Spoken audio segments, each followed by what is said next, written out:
waxaan ka hadlaysaa adeega Yaasiin Caraale Axmed waxaan u sheegayaa dadweynaha adduunka daafihiisa iyo dacaladiisa jooga albaab kastoo reer Shiikha waan garaacay bay tiri intaasoo reer Shiikha ayaa maanta garabta halkaa taagan albaab ay garaacday maxkamadda Hargeysa ka tiri albaab ay garaacday oo reer Shiikha oo ku yiri nimcay laguma dhalin been bay ku sheegtay maxkamadda ay leedahay adeeg ma yiman halay soo qabto de waxna ma dirin waxna ma xadin nin durbaan qaatay ilaaq dalbay marka horeba daaniga ay walaashayna laga qaado dhiiga hayda sida imikana aan halkii baan taaganahay dhiigii hayda sidaha diyaar baan u ahay hada ma garatay anu qof Allah raxmaanka ku xidhan baanahay ya Allah raxmaanka xaqna waan ku taaganahay xaqi waalidkay baan raadinaya goor ay noqotana xaq baan ku taaganay nimco horana waan uga guulaysto islaamka adduunka daafihiisa iyo dacaladiisa wuxuu ma joogtay aanay i raacday xaqa iyo guushuna aanay ii soo hoyanaysaa haddii alla ka dhigo sidaa nimco ha ku samirto dhammaan dadweynaha reer Shiikh haweenka reer Shiikh ee halkaa fadhiya waxa ay galabta isugu soo baxeen oo ay halkaa isugu yimaadeen dad qadiim ah oo qadiim Shiikh ku ah oo ku culus oo la yiraaho reer Yaasiin Caraale ilma Caraale yibir oo nimco Yaasiin Caraale iyo adeega Yaasiin Caraale oo ay adeegi naga dul oyday oo ay leedahay walaashay waxay tiri Caasha Diiriye ima dhalin Caasha Diiriye Axmed iyo Yaasiin Caraale yibir halkan waxa maanta aanu ku wadnaa goobjoogii dhalashadii nimco Yaasiin Caraale qaafa Maxamed Samakaab oo arkaysaan da'deeda iyo wajigeeda ay ag fadhida ayaa ugu horeysa umushii ay ku booqatay Caasha Yaasiin anagoo biyo loo shubayo ayaa dumari yimaadeen waa yidhaahdeen waxa uu mushay Caasha Diiriye Samatar wax loogu qasaaraa baa la waayay biyihii baan u kaxeeya markii aanu qadooyinkii karsanaanu u tagnay waxayna tidhi yaa Caasha iska waran waxayna tidhi ooyo nimca Ilaahay baan ku jiraayo nimcaan dhalay waan fool badin jiraayo nimcaan hooyo dhala waxaan garanayaa iyadoo 3 jir ah ama 4 sano uga gashay oo hooyadeed xambaarto jaarna waanu hayno in yar baan isu jishay oo ay daadahaynayso oo ay sido ayana lagu garanay waxa weeye adeega Yaasiin iyo nimco Yaasiin iyo Cawil Yaasiin walaalay ahaayeen aabahood halkaas biraha ugu timi jiray Caraale yibir buu hayo nin caano la yaqaan buu hayo caan loo yaqaan buu ahaa saddex carruur oo dad dhintay kala dhixiyeen isku dhalashay xigay hay'adon gabadhaas waa bay qaadi jirtay walaasha dhabtay ku hayn jirtay markay shaqaysay way ogeyd adeegi annaguna dad saaxiiba baan ahayn nimco Yaasiin oo isku wanaagsan baan ahayn reerkooda way ku faani jirtay qabiilkooda way ku faani jirtay kamay xanaaqi jirin qabiil kale hadad ku sheegto nimco Yaasiin waxay oran jirtay maxaad yeesaysaa reerka jiray aan jiray baan ka dhashay muslimka baan ka dhashay maxaad yeesaysaa maxaad dhaantaa bay oran jirtay haddaba nimco Yaasiin malaade waa la meedo waxaan u malaynayaa hooyadeed iyo aabaheed wax adduunka ka jeclaa lama ogeyn iyana way jeclaayeen waxaan nimco Yaasiin meeday ayuu tiri Yaasiin iyo Caashimay dhalin ta kale ee labaad beenta kale sheegtay tiri Shiikh baan albaab kasta garaacayo dadkii qof isheega waan waayay nimco Ilaahay u soo noqo oo waalidka u soo noqo oo dadkii ku garanayay waa kuwa cadeeyay imka maxaan ku dhahay tii biyaha lagaaga soo qaaday biyihii maxaan ku dhahay dararta lagu meeydayay waa taas way nool yihiin in kala badanna way nool yihiin shaashada la dhex qaadayaan nimco Ilaahay toobadkeena waalidka u soo noqo ka istaghfirlaysa dambiga aad gashay anigu inuu baan odhanaya waxa weeye nimco Yaasiin annagu dadkii dad ugu xigay baan ahayn albaabadan ay leedahay waan garaacayna nimco been bay sheegaysaa may garaacina naba noomaadima miyaad noo timi nimco dadkii dadku ugu xigaanahay miyaad noo timi Cadar Maxamed Cilmi baan ahay noomanaadiman been baad sheegaysaa bisinka qabso Ilaahay ka yaab kan waxaanu ku cadaynaynaa shir saxaafadeedkan ku qabanay nimco Yaasiin Caraale Axmed oo gabadh deegaanka Sheekh u dhalatay oo nu aad u jecelay marka hore nimco waanu ku salaameynaa waanu ku jecelay nimco maantana waanu ku jecelahay waxa weeye nin baa yidhi abtirsiima ma gurto Salebaan Arab weeye ina Yaasiin Caraale Axmed baa aad tahay Caasha Diiriye Samatar baa ku dhashay nimco dadkii waaweynaa iyo dadkii maalimka qadiimiga ahaa intiiba waa kuwaasoo way marag fureen Xabiibo Jaamac Cilmi oo iminka Hargeysa joogtood garanaysa maalintii aad timi Shiikh aad timi dawaad ogay markaad oyday ay kulahayd nimco ehel baynu nahay akhwaan gaaraynu nahay ardaagii hooyada anaa ku sii fadhiyay haddaan lagu soo dhaweyn miyaa lagu dhaafaya fargal dahabaad farxaddii ku bixisa nimcooy waanu ku jecel lahay marraa waaxid noo soo noqo baanu ku leenahay walaashaana ha ka oohinin noo soo noqo reer sheekh aad bay kuu jecel yihiin nimcooy waraxmatullaahi wabarakaatu anigu waan yaabanahay yaab ayaan ku maqanahay waxaan la yaabanahay waxaan ahay anigu ardaydii nimco yaasiin ay soo barbaarisay ee ay iskuulka u dhigi jirtay nimcooy weli waxaana ilaaway sixii sidaa intuu u dheeraa dabadu saa u soo qabliyay ayaan kugu xusuustaa wanaagaagii baan kugu xusuustaa qofan jecelay baad ahay qof wanaagsan baad ahay qof lixina baad ahay anigu mar walba adeega waxaan ku dhahaa nimco malaa si kale noqoto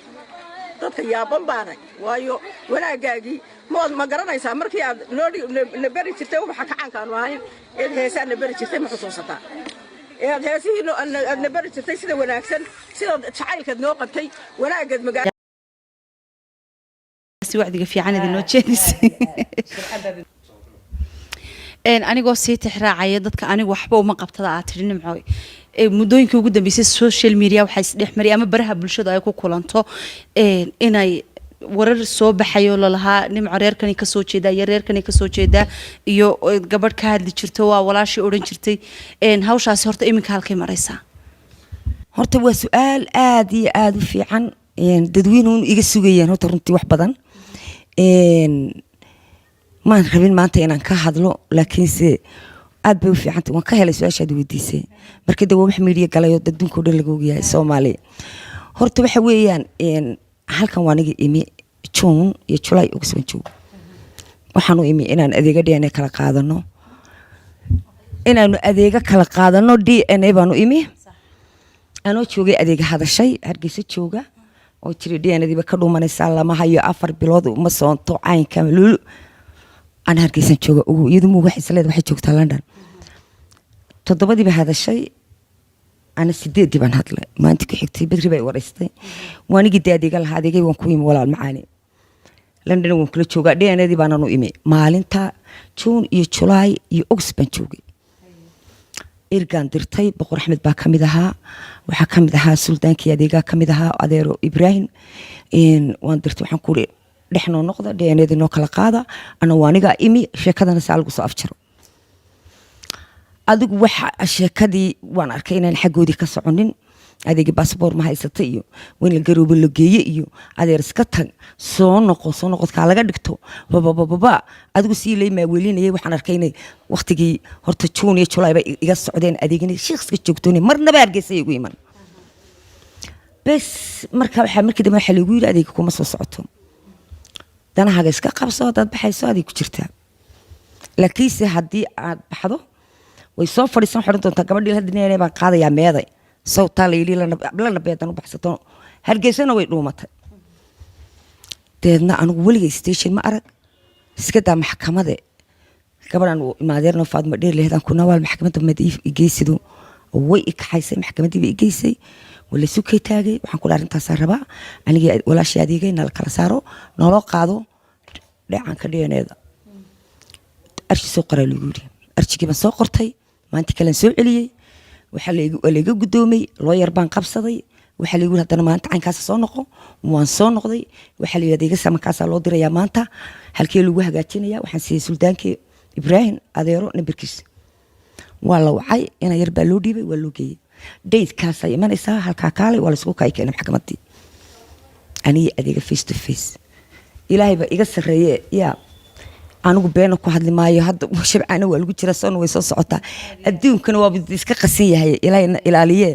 ilaahay bay iga sareeyay gurigeyga nabad tegin intuu xaakinkii kacay intuu kacay sultaankii Ibrahim ayuu adeeg weyn dhigalaad waxba ma maqasho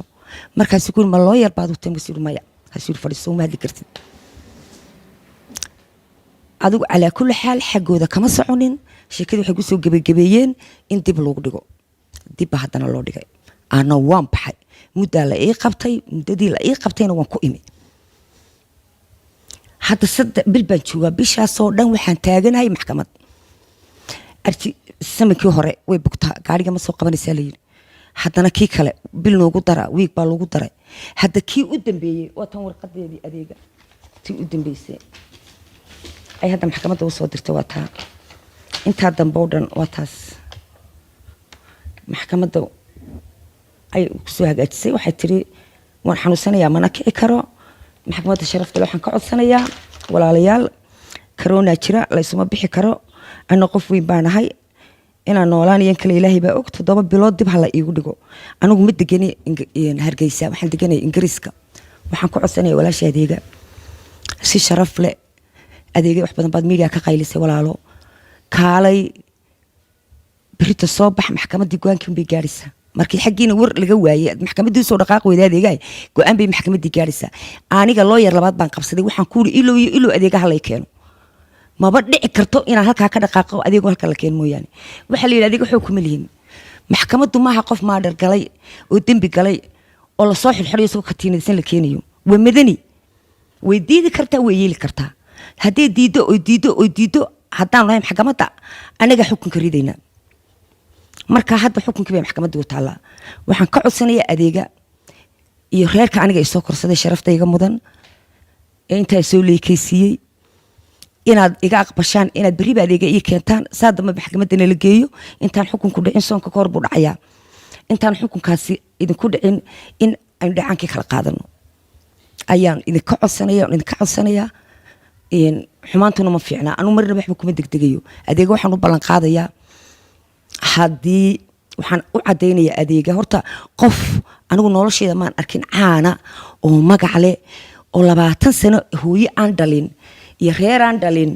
iska haysto iska korsanaya markaas adeegidina tiraado qayladaan waa wareey marka waa 2000kii waxay hadashay 19kii intaas oo dhan bay hadleeday adeegi oo tiri nimco anaga walaalo may wala may anigu sheekada waan ka soo sheekay mar 12kii waan hadlay hadda waan ka hadlay maxay haydeen waxaan ka hadlay VO-da anigu anoo 3 jir laga qaad waxa la geeyay Djibouti salaam batun caraaleeda la siiyay oo daa waxay korsatay inankeedu inantu qabay guriga ku wada noolaayeen iyo islaantuba halkan ay joogtay marka sheekh madar bediganta islaantii aniga korsatay batun caraaleena ilaa naxariisto way dhimatay Djibouti baan ku soo koray shanjir anoo ahba reerkayga oo ka lumay walaalkayga helay shanjir anigoo iyo odigi duubre loo oran jiray ilaa naxariisadeynimadiisba waaweyn hadii mar walba yimaadaan ilaa iyo 8 jirkaygii 9kii markaan ku socday sidaas bay reerkaas ii daba socdeen anigu markaan riwaayada qaaday Shamaali Djibouti baan aniga walaalahayga la soo hadleen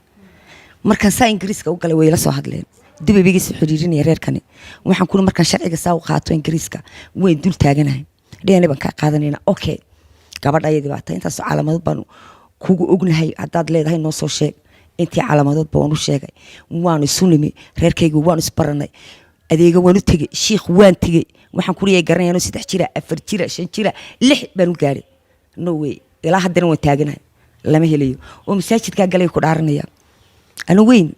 oo 9 sano jira waxba iiga dhinay baan iga sheekhlay keenay marka adeegay waad ogtahay anigu adeegana way sugnahay walaalay macaani waxaan doonayaa inay waxa la beefakatay baa runimo gaadho laakiin hadda runtii bay taagan tahay waa the real adduunkan waxay haystaa ma jiro horaa loo maray ilma dhashaan laga qaadi karin ku dhiigaaga baan lagu oran karin ma dhiigaaga dhacaan baa la kala qaadayo waa very easy